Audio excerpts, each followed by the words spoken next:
Shalom. Shalom. Barakateh Yahweh. Barakateh Yahweh Shai. Today's topic, again, like we've been saying, is a continuation of historical proofs of the 10 lost tribes. And in the last lesson we did, we said that we were going to stop, the lessons on the 10 tribes that are scattered here in the so-called Americas, right? The Indian tribes that are here, and we were going to, deal with Judah, Benjamin, and Levi, because, they, we don't want to seem tribal, but the reason why we're doing these lessons is not to be tribal. It's just to bring out information on the so-called, Native American Indian and so-called Latin tribes here in the so-called Americas. So, we're going to continue it on as long as the Lord allows, and eventually in the future, we'll bring out other stuff, because if you really look at the whole situation with the tribes, Judah, Benjamin, and Levi are already well taken care of. It's well established that Judah, Benjamin, and Levi are Israelites. It's well established, So, we don't have to bring any extra stuff out, even though if we find stuff that brings out more information on these tribes, we will. But the bottom line is that those tribes are already straight, and they already know, because there's a lot of people out here that are woken up to that they're Israelites among Judah, Benjamin, and Levi. There's a lot of them. Just because you don't see the amount of people out there that know that they're Israelites doesn't mean that this word isn't going out. So the Spirit has been on us to really go into the so-called Native American Indian tribes, or the indigenous tribes, the so-called, like the Gadites, Reubenites, and the rest of the other tribes, because we're at that point now where the Northern Kingdom is going to start coming or flooding into this thing. Believe it or not, because it even surprises us that these tribes are going to come. But give me Amos 9 and 11. But the Most High, Yahweh Bashem Yahweh Shai, already said that these tribes are going to come flooding in at this time, because this is the time for the gathering of all 12 tribes, and they're going to be gathered out of what? The land of the north. And what land of the north is that? Here in America. So if somebody Amos, got that, chapter 9, verse 11. In that day will I raise up the tabernacle of David that is fallen. Right, so now what is the tabernacle of David? The word tabernacle means house. Why did it say the tabernacle of David that is fallen? Because during the time of King David, because prior to King David being on the scene, you had King Saul. Now King Saul's kingdom was mainly consisted of who? The tribe of Benjamin. So now when King David came on the scene, and the Most High gave the kingdom over to King David, he took it away from Saul, because Saul went against the word of the Most High, which is all spiritual. When King David was established, he had power over all 12 tribes, all the tribes. And then after King David, when King Solomon ruled, King Solomon started worshiping the idols of the other nations, and the Most High got mad and rent the kingdom from him, but he didn't take it away from him until the time of his son Jeroboam, which the Most High split the kingdom in half and gave 10 tribes to Jeroboam, and the rest of the other 3 tribes that were left, he gave it to Rehoboam. Now when Jeroboam took over, because when you go back into history, all of Levi was scattered among all the 12 tribes. But what happened was that Rehoboam, once he found out that the Most High gave him power with the 10 tribes, he gave a decree and an order that all of the Levites were to leave from among the tribes and go back to Judah and Benjamin. That's why we didn't have amongst the so-called, or amongst the Northern Kingdom, we didn't have any priests. That's why the Most High said, if you brothers got some. Yeah, I just wanted to say something real quick on that point. So when some of the scholars say that, that when they go into about Levi being over here, like some of the scholars say they seen some of Levi amongst Reuben, really it wasn't Levi. Right. And I even went off on that point too. But what it was is that they had set up, which Gad was setting up, there was other people they were setting up to be lawgivers. In other words, they was dealing with the ceremonies as the Levites did it. But the Levites were back over there with Judah.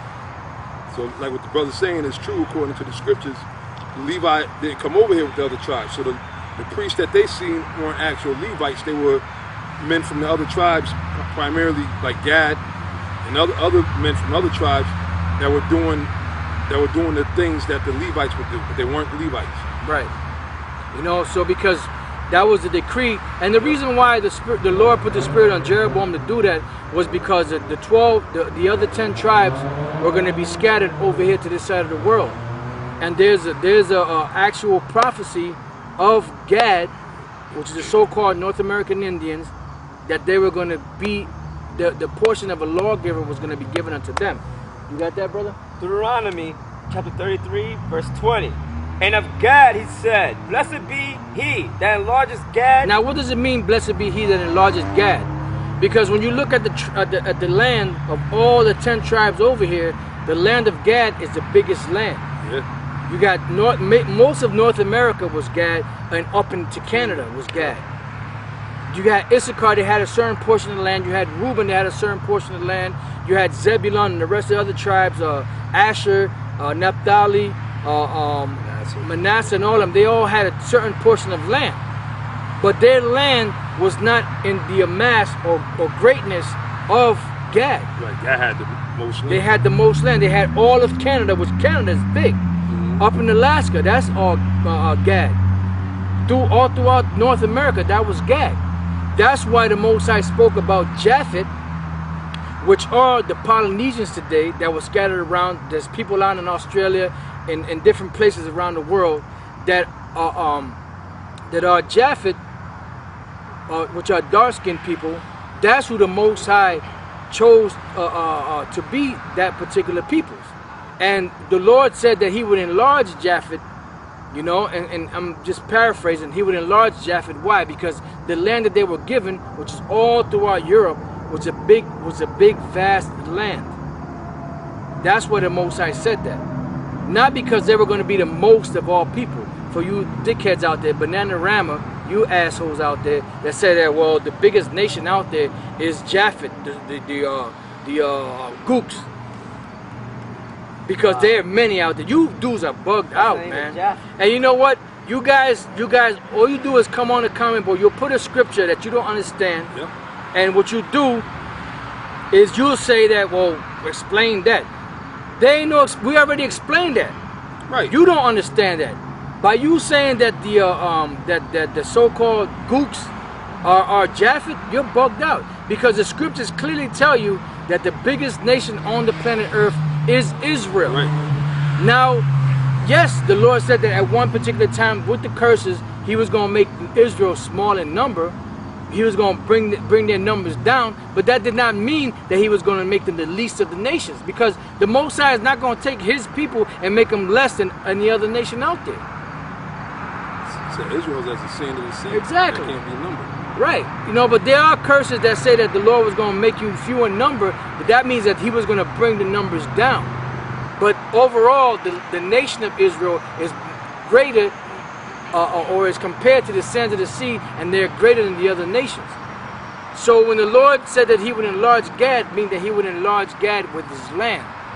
So when it speaks about Japhet and Japhet being enlarged, it's talking about Japhet's land.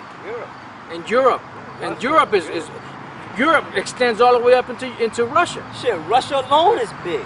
Yeah. Russia alone had to be divided when it came after they finished the so-called USSR. It had to be split up. But all that was Russia's land. You know? Right. You know, so you guys don't know what the fuck you're talking about, and you're retarded, and you refuse to deal with the information that's out there that deals with the truth of the historic proof of who the Israelites on this side of the world are, because everything that they did bears proof that they are Israelites, and you refuse to deal with that. Now the guys quoted a scripture, which we're gonna get real quick. Hit Ecclesiastes 12 and 12. This guy Bananarama, that's what I call him. He quoted this scripture that say that I don't care about those Edomite books out there. All right, I don't care about those Edomite books out there. And this is a scripture he quoted. And we're going to break it down the right way, the way the white man, these clowns, don't want it to be broken down. You got it, brother? Done, I got it. Ecclesiastes chapter 12, verse 12. And further, by these, my son, be admonished, of making many books, there is no end. It says, and further by these, my son, be admonished, of making many books, there is no end. So what he said, he put that scripture to say that, well, all these Edomite books out here, they don't matter because of this scripture. That scripture don't mean, it ain't talking about just books out there, period. Because if it was talking about books, then the Bible would be obsolete then. Right. Because are there not many books in the Bible? Yes. What it means about making of many books is talking about making of many books of who the Most High is, of who Yahweh Shai is. Right, that's the subject matter. That's the subject matter. Because when you go back into the scriptures, who does the scripture speak about? It speaks about the Most High, and it speaks about the Yahweh Shai. Did not Yahweh Shai said that, lo, I come in the volume of the book, it is written of me? So if the book is written of Yahweh Shai, and there's many books out there that are made, what are those books going to be made of? They're going to be saying that, well, this Yahweh Shai, or the Messiah, or Jesus, whatever they call him, this was about him. And he had a wife, and his wife was married, Magdalene, and they had children, and you know, all kind of shit like that. That's what the scriptures are talking about, of making many books. That's what it means by making many books. But read that again. Right, it says, and further, by these, my son, be admonished. Be admonished or be corrected. Of making many books, there is no end. Of making many books, there is no end. What type of books is talking about? It's talking about books of who the Most High is and who Yahweh Shai is. Go ahead. And much study is a weariness of the flesh. Because there's so many books out there that you cannot possibly sit there and study all those books. One person can't sit there and study all those books. Why? Because you will fucking drop dead. Right. And that's just books dealing with who the Most High and who Yahweh Shai is. And it didn't say you couldn't, you don't go to other books and Right. get information out of other books. Right. It didn't say that. Of It didn't other mention that. gods. You add into it when you breaking that down. That's right. Go to Isaiah 34:16. And you, dickhead, you, Bananarama, you said that, oh, that's talking about making many books, right? But now, you come back and you say, well, in Deuteronomy 33, when it speaks about, and Gad shall dwell as a lion, what does it mean by Gad shall dwell as a lion? But then you say that in the Zondervan's Bible Dictionary, Which is a so-called Jew, which is a cracker, which is a book, Another which book, is a book making written it by a cracker, but the bottom of all crackers, a so-called Jew. you say that they say that a lion dwells this way, he dwells. That's a book, nigga. So what the fuck are you talking about? And if I may say this too, not all them books are Edomite books. A lot of them books, basically, what Esau does, he researched all our records, man.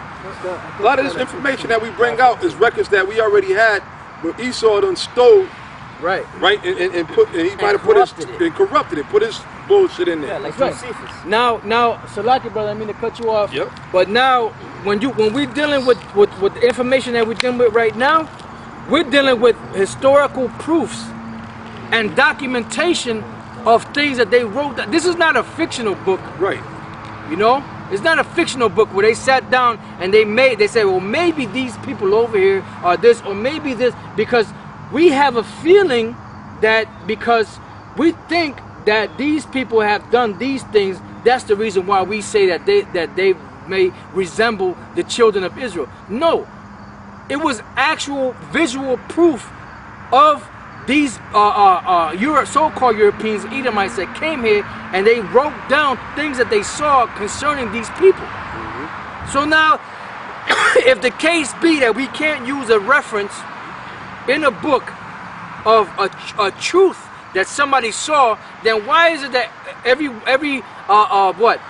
week somebody brings out from Babylon to Timbuktu? It was estimated that over 1 million Jews fled from Jerusalem into Egypt since the time of Pompey, 65 BC. So why do we use that reference? Is that reference not true? You goddamn right it's true. But the reason why it's used is because it's the truth. Not because it's written in the book. Right. So now, hey brother, if you could read that, please. Revelation chapter 12, verse 15. And the serpent cast out of his mouth water as a flood Now after the woman. who's the serpent? The so-called white